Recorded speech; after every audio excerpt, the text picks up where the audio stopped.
Aquí tenemos la resolución del ejercicio, que es parecida a la resolución del ejercicio que se abordó en la clase inversa. Y el enunciado lo que nos dice es que nosotros tenemos dos corrientes ricas que tienen una cantidad significativa tanto de nitrato de amonio como amoníaco, los cuales van a ser considerados como, en un primer caso, como contaminante el nitrato de amonio y en un segundo caso como contaminante el amoníaco. Ya. Y a su vez también se cuentan con dos corrientes pobres, una corriente de aire y una corriente de resina. Ninguna de las dos se cree forman parte del proceso ya que el flujo de estas es ilimitado. Por lo tanto, las dos se tendrían que adquirir. Para resolverlo, vamos a partir del literal B. En el literal B lo que nos dice es que busquemos la cantidad de nitrato de amonio necesario para remover el otro, el otro componente, que en este caso viene a ser el amoníaco, porque es el único otro componente que forma parte del sistema. Así que lo que primero vamos a hacer es determinar la cantidad de amoníaco que se debe remover. Para eso vamos a ajustar las fracciones básicas de nuestras corrientes y como lo que estamos buscando es determinar cuál es la cantidad de amoníaco que se desea remover, vamos a partir de las ecuaciones del amoníaco que nos daba el problema. Y es que se pueden observar en la parte de acá, estas de aquí. Entonces, primero vamos a considerar el sistema en relación al aire y luego el sistema en relación a la resina. Así que partimos con la ecuación del aire. Ya, vamos a ajustar primero las fracciones másicas de tal forma que tengamos fracciones másicas solamente de corrientes ricas. Así que fracción másica de las corrientes ricas para el amoníaco, estas se quedarían igual. Estas dos de aquí también se quedarían igual, son estas de aquí. Y las que tendríamos que cambiar son las fracciones másicas de las corrientes pobres, es decir, de esta de aquí, que es la que estamos considerando en relación al amoníaco. Entonces, este valor lo vamos a reemplazar por la X que se encuentra en la fórmula de acá, por esta X de aquí, para nosotros encontrar la fracción másica que una corriente rica debería tener para que se dé el intercambio de masa. ¿Ya?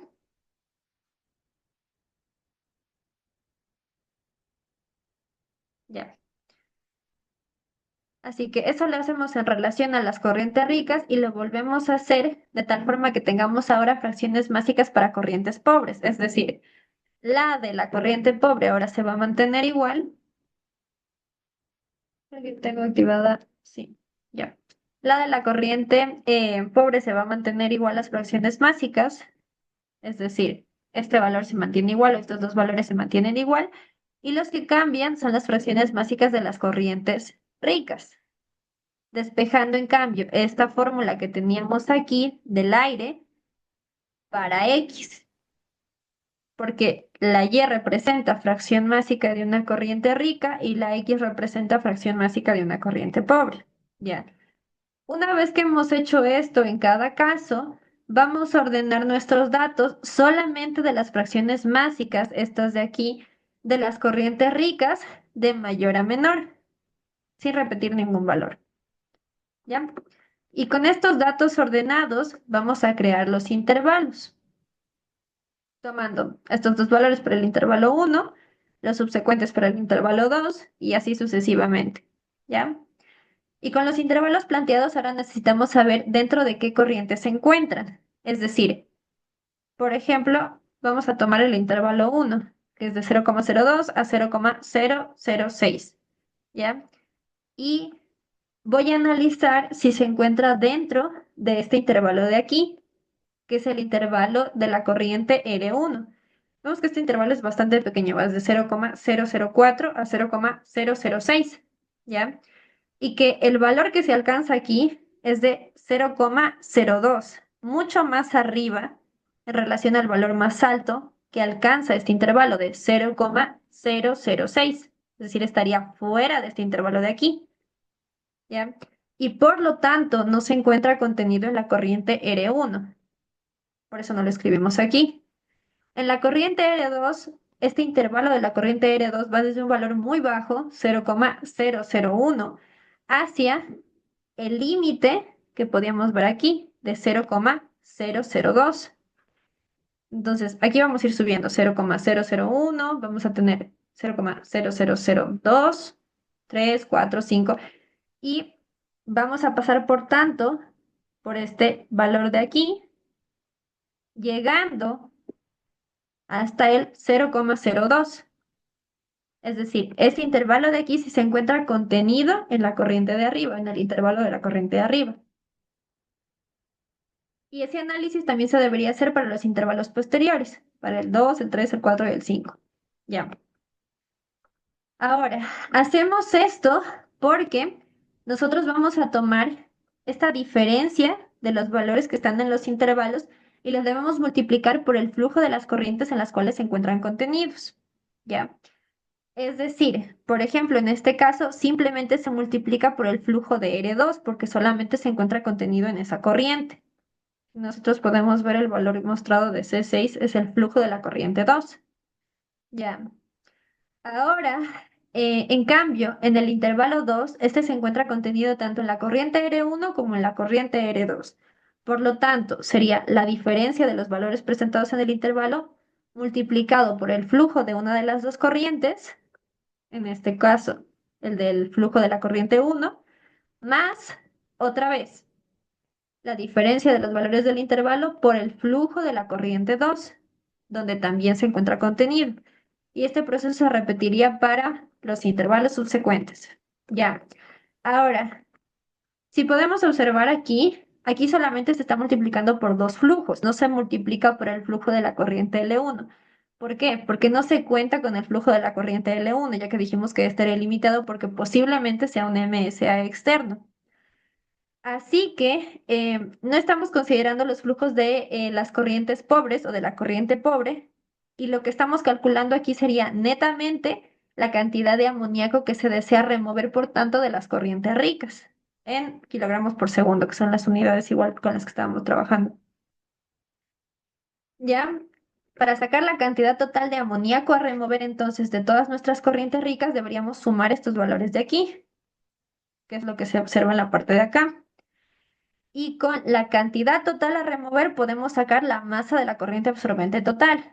Nuestra masa de la corriente absorbente total en este caso hace referencia al aire, porque nosotros partimos de la ecuación de Y aire para ajustar nuestras fracciones básicas. Así que lo que hacemos es dividir el valor que ya tenemos de la cantidad de amoníaco a remover para la variación del amoníaco en la corriente del aire. Es decir, de estos valores de aquí. Sería 0,005 menos 0. Y por tanto sería netamente dividido para el 0,005. ¿Qué es lo que se observa aquí? Acá solamente se dividió para la celda F8. Ahí se puede ver mejor. Solamente se dividió para la celda F8 porque la variación pues daría ese valor de 0,005. Ya, ahora, sin embargo, esta es la cantidad del aire que necesitaríamos para remover el amoníaco. Sin embargo, en el problema lo que nos pedía era la cantidad del nitrato de amonio. Así que, como las ecuaciones con las que contábamos utilizaban al aire y a la resina o nos permitían ajustar las fracciones básicas en relación al aire y a la resina, lo que se considera es que nuestro agente o que estas corrientes, tanto de aire como de resina, deberían tener una cantidad de nitrato y que este componente es el que nos permitiría remover en este caso el amoníaco. Ya. Em, entonces, este sería un componente dentro del MSA que nos permite remover a nuestro agente contaminante. Así que para determinar la cantidad de nitrato de amonio que estaría presente en esta corriente, debemos sacar un promedio de la fracción másica que se encuentra ya, por ejemplo, ahorita en nuestra corriente de aire. Entonces, este es la concentración, o bueno, los valores de concentración que nosotros tenemos del amoníaco en dos periodos distintos de tiempo, y de esto sacaríamos un promedio. Entonces, este sería como el promedio de la cantidad de nitrato de amonio que estaría presente en nuestro aire. Y como ya tenemos la cantidad o el flujo de la corriente de aire y ahora contamos con una fracción másica de nitrato de amonio, entonces simplemente se pueden multiplicar ambas para sacar el flujo o la masa mínima que estaría presente de nitrato de amonio. Ya, este procedimiento se sigue también tanto para el literal A y se vuelve a repetir en el caso del literal B con la resina, utilizando por tanto la ecuación de aquí, esta ecuación de aquí. En el literal A, en cambio, se toma como contaminante al nitrato de amonio, entonces el enfoque lo que busca es saber cuánta es la cantidad a remover de nitrato de amonio. Y los resultados igual se pueden ver acá. Entonces, para mostrar los resultados, esta sería la cantidad de amoníaco a remover, que es lo que vimos ahorita, en cuestión de haciendo ahorita el procedimiento con el análisis con el aire, aunque esta cantidad vendría a ser la misma para la parte de abajo, porque la cantidad a remover depende netamente de las corrientes ricas, más no de la corriente pobre. ¿Ya? La masa de la corriente absorbente total, es decir, la masa de aire que se necesitaría para remover. También aquí se ve la masa de la corriente absorbente total, que vendría a ser la masa de la resina que se necesita remover, que en este caso es la misma, porque las concentraciones que se nos daban en la tabla, esto de aquí, en relación al aire y a la resina eran las mismas. Aquí en amoníaco, en aire era la misma, y en la resina, aquí, era la misma. ¿Ya? También sacamos un promedio de la fracción másica, que igual mantiene los mismos valores, entonces por tanto aquí se determina que la masa mínima de nitrato de amonio en ambos casos es la misma y que la masa de la corriente absorbente total también es la misma. Ya. Ahora, en relación al literal A, se hace esto, pero utilizando el nitrato de amonio como contaminante y los resultados que obtenemos son, esa es la cantidad de nitrato a remover, que es como ya se dijo, como esta cantidad solamente está en función de las corrientes ricas, se considera nuevamente este valor para determinar en cambio ahora la masa total o la masa de la corriente absorbente total en relación también a la resina. Entonces, se ve que se vuelve a utilizar este valor, se calcula en ambos casos la masa de la corriente absorbente total, como ya se dijo, la masa de la corriente absorbente total para la resina, promedio de la fracción másica, que estas composiciones igual eran las mismas en los cuatro casos. ¿Ya? Y por tanto, se multiplican igual estos valores para obtener la masa mínima de amoníaco que estaría presente en esas corrientes, la masa mínima de amoníaco presente en esas corrientes. Y así se resolvería el literal A y el literal B. Ya. Ahora para el literal C nos piden que hagamos un análisis para ver cómo se debería diseñar la red de intercambio de masa. Y ese análisis lo debemos hacer en función de los costos que nos dan, tanto como para aire como para resina. En el caso de la resina, el costo era de 0,001. Y en el caso de el aire, no, no, estoy mal, perdón, al revés. En el caso del aire, el costo era de 0,001. Ajá. Y en el caso de la resina, el costo era de 0,05, que es mucho mayor en relación al costo del aire.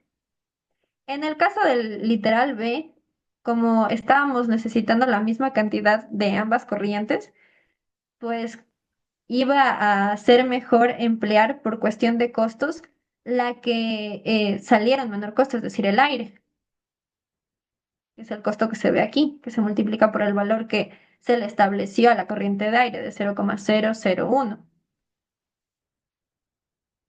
Y aquí sí había una diferencia significativa en la cantidad de corriente a utilizar, porque aquí para el aire se necesitaban 7,68 kilogramos por segundo, mientras que en el caso de la resina se necesitaban 0,96 kilogramos por segundo. Sin embargo, como la diferencia de valor presentado era tan amplia, incluso así, si nosotros observamos, el costo es mucho más bajo en relación al costo de la resina. Así que sigue siendo más viable emplear el aire. Por lo tanto, para el diseño de la red intercambiador de calor en ambos casos se debería considerar el aire como el agente de remoción, puesto que la resina sale mucho más cara. Ya. Y en el literal D, lo que nos pedía que hagamos, voy a desplazar un poco para acá. Ahí, ya. Y en el literal de lo que nos pedía que hagamos era una comparación igual en relación a lo que calculábamos de cada uno. ¿Ya? Y con los costos de cada uno de los escenarios, vemos que el más bajo es el de 0,00408. Entonces, quiere decir que el escenario como más económico sería si es que nosotros necesitásemos remover el amoníaco y para esa remoción utilizásemos como MSA externo el aire. Y esa sería la resolución del ejercicio. Ahora también se simuló el proceso empleando Aspen, no para la resolución de ninguno de los cuatro literales, sino para la simulación como tal de la separación de los componentes. Para esto se empleó una columna RADFRAC y aquí se pueden ver las especificaciones de las corrientes de entrada. El método, aquí se pueden ver las especificaciones de las corrientes de entrada. Cómo se simuló para el aire, dentro de los componentes se incluyó el oxígeno y el nitrógeno, con las composiciones que tendría para el aire, es decir, de 21% de oxígeno y 79% de nitrógeno. Y en todos estos casos se trabajó con condiciones estándar, donde partimos de una temperatura de 25 grados centígrados y una atmósfera, que son condiciones estándar de temperatura y presión. Ya, y estos flujos mágicos son los observados en la tabla, este de 2,6, 0,8, 4,08.